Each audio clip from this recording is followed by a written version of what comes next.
Hello friends, Gayatri క్రియేషన్కు స్వాగతం. గాయత్రి క్రియేషన్లో ఈరోజు మనం బియ్యం పిండి పప్పులతో మురుకులు ఏ విధంగా తయారు చేసుకోవాలో తెలుసుకుందామండి. బియ్యం పిండి శనగపిండి వేస్తే కొందరికి అసిటీ ఫామ్ అవుతుంది, శనగపిండిని ఇష్టపడరు.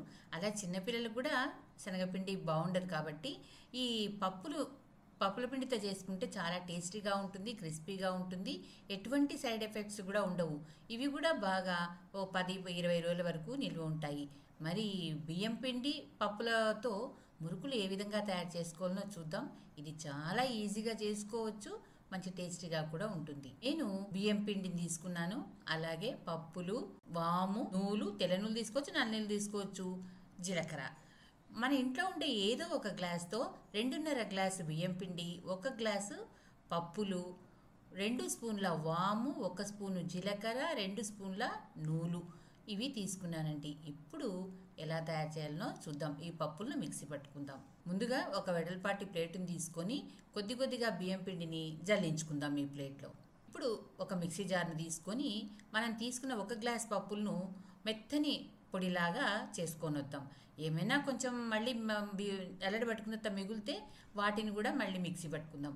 ఇలా మిక్సీ పట్టుకొని వచ్చినామండి. దీన్ని జల్లడబట్టుకుందాం. బియ్యం పిండిలో ఇలా పప్పుల పిండిని కూడా జల్లడబట్టేసుకుందాం. 2 స్పూన్ల నూలు, మీ ఇష్టం నల్ల నూలు కూడా వేసుకోవచ్చు, 1 స్పూను జీలకర్ర, 2 స్పూన్ల వాము. ఈ వాముని ఇలా చేతిలో వేసుకొని బాగా నలిపి అందులో వేసేద్దాం. మంచి ఫ్లేవర్ వస్తుందన్నమాట. ఇప్పుడు రుచి తగినంత ఉప్పును వేసుకుందాం. ఈ ఇంగ్రీడియంట్స్ అంతా బాగా కలిసేట్టు చేత్తో కలిపేద్దాం. ఇప్పుడు నేను 5 స్పూన్ల నూనెను బాగా వేడి చేసి పోస్తున్నానండి. నూనెైనా వేసుకోవచ్చు, లేదు వెన్నైనా వేసుకోవచ్చు, నెయ్యి అయినా వేసుకోవచ్చు, మన ఇష్టం అది.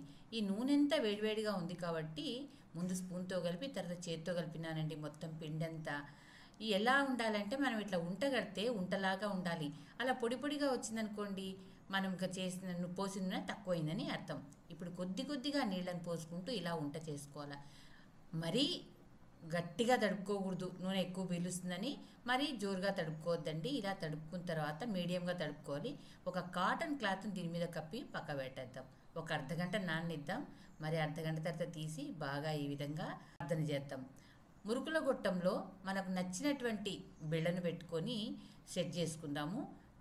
మురుకుల గొట్టంలో లోపలంతా నూనెను పూసేద్దాం. తగినంత పిండిని పెట్టుకొని ఈ విధంగా సిద్ధం చేసేసుకుందాం.